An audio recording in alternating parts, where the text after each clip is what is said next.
చాలా మంది ట్రోల్ చేస్తారు అన్న. నేనే అడుగుదాం అనుకున్నా, మంచిగా గుర్తు చేసారు మీరు.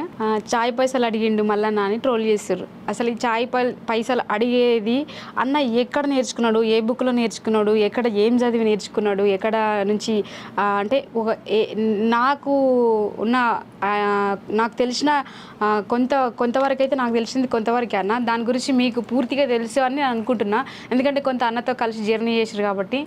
అసలు అది ఏ సందర్భంలో అన్న ఆ వీడియోని చేయడం జరిగింది, ఎందుకు చేసిండ్రు అనేది మీకు ఐడియా ఉండొచ్చు. ఒకసారి దాని గురించి క్లియర్గా చెప్పండి. నేను ఏమంటానంటే, నాకు 5 రూపాయలు నాకు ఛాయ్ పైసలు ఇస్తే చాలు, నా జనం ఇస్తే చాలు, నేను గెలుస్తానన్నాడు.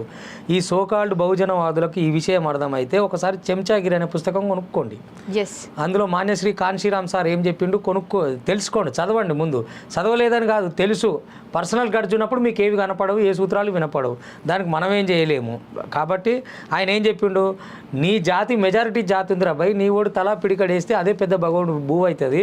నువ్వు దేనికోసం తిప్పలు పడుతున్నావు, పైసలు కావాలి, రాజకీయం చేయాలంటే ఇది కావాలి అది కావాలి, ఈ అంత దూరం ఎందుకు పరిగెడుతున్నావు, నీ ఓడు తల ఆటన రూపాయి వేసినా నువ్వు నిలబడతావన్న ఆ మాన్యశ్రీ కాన్షీరామ్ సారు సిద్ధాంతాన్ని తీసుకొని అదే ఇంప్లిమెంటేషన్ చేసేందుకే ఆయన పార్టీలు మారిందంటారు చాలామంది. నేను అదే అంటున్నా, నీ కోసం కొట్లాడుతున్నప్పుడు నువ్వు రావు, ఆయనకు అల్టిమేట్ ఒక స్టాండ్ కావాలి. నువ్వు ప్రయాణిస్తున్నప్పుడు గాడిద వస్తే గాడిద ఎక్కుతావు, గుర్రం వస్తే గుర్రం ఎక్కుతావు అని కూడా కాన్షీరామ్ సారే చెప్పిండు. అదే ప్రయాణాన్ని కొనసాగించుడు.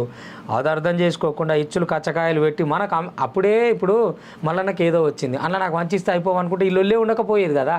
అంటే నీకు శాత కాదు, ఫ్రీగా వచ్చింది ఏమని ఉంటే దొబ్బి తిందాం, లేకపోతే ఒక్కనే సామెత ఉంటుంది కదన్న, అమ్మ పెట్టది అడుక్కొని తిననియదండి. ఇప్పుడు ఆకలి అవుతుందంటే నా గిన్నెలకి వెళ్ళి తీసి ఒక ముద్ద పెడతా, నా ప్లేటే గుంజుకుంటా అంటే ఇస్తాడా, ఎవడని ఇస్తాడా?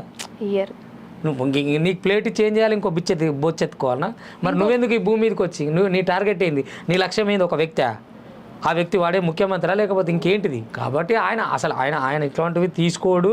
అది ఉత్తిముచ్చట, ఎన్ని జరిగినా ఏం చేసినా ఈ 3వ దఫా ఏం జరుగుతుంది, దాని ఫలితం ఏముంటుంది, దాని కథ ఏందనేది చాలా క్లియర్గా ముందు కనబడబోయేది. ఇంకెన్నో రోజులు లేదు, చూస్తారు వాళ్ళు కూడా సినిమా ఏముంది. ఇంకో డౌట్ నాకు, నేను అన్ని డైరెక్ట్గా అడుగుతా అని చెప్పినా కదా. ఇంకోటి ఏంటంటే, మల్లన్న ఇన్ని కబ్జాలు చేసిండు, అన్ని కబ్జాలు చేసిండు, మల్లన్న ఇట్లా చేసిండు, మల్లన్న అట్లా చేసిండు అని అంటారు కదా, అంటుంటారు. ఇంకా నిత్యం పొద్దున్న లేదు అదే ఉంది కదా.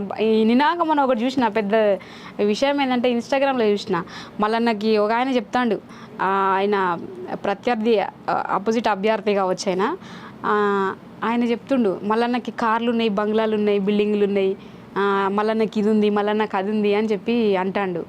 అంటే మల్లన్నకి ఏముండదు. ఇప్పుడు ఒక పోటీ చేస్తున్నాడు అంటే ఒక బీసీ పోటీ చేస్తుండే, ఇప్పుడు అదే అగ్రకులం వాడు పోటీ చేస్తే ఆయన ఓల్వో కార్లో రావాలి, లేకపోతే BMW రావాలి, రేంజ్ రోవర్లో రావాలి, వచ్చి దండాలు పెట్టాలి, ఊరికి ఈ నుంచి ఆడికి కార్లు తీసుకుపోయి ఏం నడుస్తుంది పటేలా అని అక్కడికి ఆయనకు దండం పెట్టి వెళ్ళిపోతే సరిపోతుంది. ఒక బీసీ బిడ్డ మాత్రం కార్లు రావద్దు, బంగ్లాలు ఉండొద్దు, మొత్తం బజార్లు ఉండాలి, బట్టలు ఇప్పేసుకొని తిరగాలన్నా? అంటే ఒక బీసీ ఒక అగ్రకులంలో ఒక నేత వస్తున్నంటే వాళ్ళు ఎవరైనా వాళ్ళ కమిట్మెంట్, నేను హ్యాట్సప్ చెప్తున్నా వాళ్ళకి. తక్కువ మంది ఉన్నా వాళ్ళోడు ఒకడు వస్తున్నా అంటే వాళ్ళు చేసి నిలబెట్టుకుంటారు. నువ్వు ఇలా కాకపోతే రేపు పికప్ అయితే రారా అని ప్రోత్సహిస్తారు. ఇక మనోడు ఒకడు వస్తుంటే ఈయనకు నిన్నమని ఇది లేదా, అంగిలాగు సిద్ధాంతం అన్నాడు, అదేడికి పోయింది ఇది ఏడికి పోయింది, అంగిలాగు సిద్ధాంతం అంటే ఇంకా అంగిలాగి ఇప్పేసుకొని తిరగాలన్నట్టు. ఆయన అంగిలాగి తిప్పి వేసుకొని తిరుగుతుంటే వీళ్ళు చూస్తుంటారు అన్నట్టు. అదే అన్న, ఇప్పుడు మల్లన్న కార్లు ఉన్నాయి, బంగ్లాలు ఉన్నాయి, బిల్డింగ్లు ఉన్నాయి అంటే నాకు ఒక ఆ వీడియో విషయం నాకు ఒకటి గుర్తుకొచ్చింది. ఏంటంటే డాక్టర్ బిఆర్ అంబేద్కర్ చెప్పినట్టు ఏం చెప్పినా నన్ను చాలామంది పెద్దవాళ్ళు చెప్తుంటే వింటుంటాం కదా. బాబాసాహెబ్ అంబేద్కర్ చెప్పారు కదా, పేదరికంలో ఉండడం తప్పు కానీ పేదవాడిగా చనిపోవద్దు అని చెప్పి. అంటే నువ్వు పేదరికంలో పుట్టి ఉండవచ్చు కానీ నీ చావు మాత్రం పేదరికంలో ఉండొద్దు అన్నాడు. అంటే మల్లన్నకి కార్లు ఉండొద్దు, మల్లన్నకు బంగ్లాలు ఉండొద్దు, మల్లన్నకి ఫ్యామిలీ ఉండొద్దు, మల్లన్నకి ఏం ఉండదు, ఖద్దరు బట్టలు వేసుకోవద్దు, ఉతికిన బట్టలు. ఎందుకంటే వీళ్ళు జనం కోసం మాట్లాడిన ఒక్కడే 10 సంవత్సరాలు ఒక్కడే ఏ కాంగ్రెస్ పార్టీ కూడా స్టిల్ నవ్వు చెప్తున్నా రికార్డింగ్ సాక్షిగా, ఫస్ట్ టర్మ్ కేసీఆర్కు క్వైట్ ఆపోజిట్, డెడ్ ఆపోజిట్గా, అంటే ప్రతిపక్షమే లేనప్పుడు ఒక్కడు టీవీ ముందర పెట్టుకొని ఇవాళ మీరు సింగారించుకొని వచ్చి ఈ స్క్రీన్ ఇట్టలేపి చదువుతున్నప్పుడు అది కూడా లేనప్పుడు పేపర్లు వేసి ప్రజలకు పేపర్లో అర్థమైన కాడికి అర్థమైంది, లేకపోతే లేదు.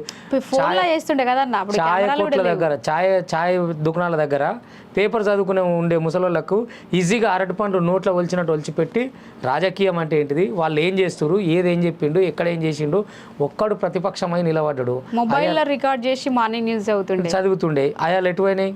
హైలైట్ పోయి వీళ్ళంతా ఈ మల్లన్న కన్నా సీనియర్ జర్నలిస్టులము, మల్లన్న కన్నా మేము తీసుమార్కాన్లం అన్న ఇంకో తీసుమార్కాన్లం. పెద్ద కామెడీ ఏంటంటే అన్న దగ్గరనే ఉండి అన్న చేతను బువ్వ తిని ఏమంటారు అన్నం పెట్టినోడికి సున్నం పెట్టుడు అని అన్నట్టు అన్న దగ్గరనే ఉండి అన్న గురించే మాట్లాడుతుంటారు. ఇప్పుడు నాకు నవ్వు వస్తుంటుంది, చాలా మందిని చూస్తా అన్న నేనైతే. అది మల్లన్న జీతగాలు వాళ్ళు, నువ్వు ఎప్పుడైనా గుర్తుపెట్టుకో, మల్లన్న చుట్టాలు వాళ్ళందరూ. ఎవరు అనుకుంటున్నావు నువ్వు? మల్లన్న చుట్టాలు. ఇవాళ మల్లన్నకు ప్రచారం, మన ఇద్దరం ఎందుకు లేము ప్రచారంలో? అవును, వాళ్ళే మస్తు మంది ఉన్నారు, మనం ఎందుకు? వాళ్ళు పొద్దున లేస్తే వాళ్ళు పైసలు ఖర్చు పెట్టుకొని రికార్డింగ్కి పెట్టుకొని మళ్ళీ వీడియో మేకింగ్కి పెట్టుకొని దానికి పెట్టుకొని దీనికి పెట్టుకొని మల్లన్న గురించి తెలిసినా తెలియకపోయినా పాప కష్టపడి పదాలన్నీ పేర్చుకొని బట్టలన్నీ చింపుకొని గొంతంతా వీక్కొని మల్లన్న గురించి అంత కష్టపడి ప్రచారం చేస్తారు. ఎందుకనంటే ఎంత భయం ఉండకపోతే ఇంతమంది మల్లన్న కోసం పనిచేస్తారు. మల్లన్న అంటే ఎంత గుండెల్లో మీకు రైళ్లు పరిగెడుతున్నాయిరా, లేకపోతే మల్లన్న ఒక్కడే ఉన్నాడు. అవును, అంటే అంతా ఆ టెన్షన్ ఎందుకు అంటే ఆయన బలం ఏందో, ఆయన కథ ఏందో, రేపు మిమ్మల్ని ఆడిస్తున్న నాయకుల బలం ఏందో వాళ్ళకి తెలుసు కాబట్టి మీ వెనకాల ఉండి వాళ్ళు ఆడిస్తారు, మీరు తాళం చేయి తిప్పిన బొమ్మలాగా మీరు ఆడుతున్నారు అంతే తప్ప. పాపం అట్లా కూడా అంటే అన్న నీకు ఇక్కడ ఒక విషయం మనం ఇద్దరం తెలుసుకోవాల్సిన విషయం ఏంటంటే అన్న పేరు అనేది ఎంత పవర్ఫుల్ అంటే అన్న పేరు వాడుకుంటే కూడా వాళ్ళకి బతుకు, వాళ్ళకి యూట్యూబ్లో కొన్ని వ్యూస్ చేస్తే కొన్ని డబ్బులు వస్తాయి కదా, అట్లా కూడా వాళ్ళకి జీవన విధానం. నేను ఏమంటున్నా, ఈ ఒక్క జన్మ మీరు నిజంగా ఇప్పటిదాకా ఏం చేసిరో నాకు తెలియదు, కానీ ఇప్పుడు మల్లన్న పేరు చెప్పుకోకుండా బతకగలిగి బతుకుతారేమో చూపియండ్రి. అయితే ఇక్కడ మనం ఇద్దరం తెలుసుకోవాల్సిన విషయం ఏంటంటే అన్న పేరు చెప్తే కూడా వాళ్ళకి కొంచెం అంటే అన్న పేరు మీద పేరుని వాడుకుంటే కూడా ఎంతో కొన్ని వ్యూస్ వస్తాయి, కొంచెం జర బతుకుదెరువు ఉంటుంది కదా అన్న, అట్లా దాన్ని కూడా ఆయన వదిలిపెడుతుంది కూడా అందుకే. అంటే అంతా నా చుట్టాలే, నా ఎందుకంటే అన్న దగ్గర చుట్టాలు వాళ్ళు, అన్న బామ్మడుదులే యాక్చువల్గా, బావ బతక కోరుతాడు కదా, అదే బతకాలి. వాళ్ళు కూడా ఖర్చు పెట్టుకున్నారు, ఇక కొంతమంది మొరుగుతారు. వాళ్ళు ఏనుగు పోతుంటే కుక్కలు మొరుగుతాయి అంటారు కదరా. పాటలు కూడా వచ్చినాయి కదా ఈ మధ్యలో విన్నాం. పాటలు కూడా అన్న ప్రచారం కోసమే వచ్చినాయి. పాపం కష్టపడి వాళ్ళు చేసిండ్రు. ఎందుకనంటే ఇక ఇప్పుడు కొంతమంది ఎందుకు మొరుగుతారో అర్థం కాదు. ఎవరి మీద వాడాలి, ఎందుకు వాడాలి, వ్యవస్థ కోసం రాస్తున్నామా, వ్యక్తి మీద రాస్తున్నామా, వ్యక్తి టార్గెటా, వ్యవస్థ టార్గెటా, లేకపోతే ఇక ఎవరైనా మాట్లాడంగానే ఈ రికార్డింగ్లు పెడదామా, ఈ రికార్డింగ్లు పెడదామా, ఇటోరుదామా అటోరుదామా, సాలెటు పోతుంది సర్కెట్ పోతుంది, ఏం సంబంధం ఉండదు. ఇక్కడ ఉన్నలు మొత్తం జనమంతా నా కోసం ఉంటుంది, నాకు తెలిసినట్టు ఎవరికి తెలియదు. నేను చెప్పిందే ముచ్చటానే ఒక అంటే ఈవెన్ ఒక మాట చెప్తున్నా, డాక్టర్ బాబాసాహెబ్ అంబేద్కర్ని కూడా అంబేద్కర్ వచ్చి ఎన్ని ఏళ్ళైందా 3 శుక్రవారాలు కాలేదు అన్నోళ్ళే మళ్ళీ బాబాసాహెబ్ మీద పాటలు రాసుడు, మార్క్స్ అన్నోళ్ళే మార్క్స్ని మరిచి మళ్ళీ బాబాసాహెబ్ని ఎత్తుకురు. ఒక కథ ఉంటుందిరా, తెలంగాణ అంగడైంది. అవును, నిజమే అన్న.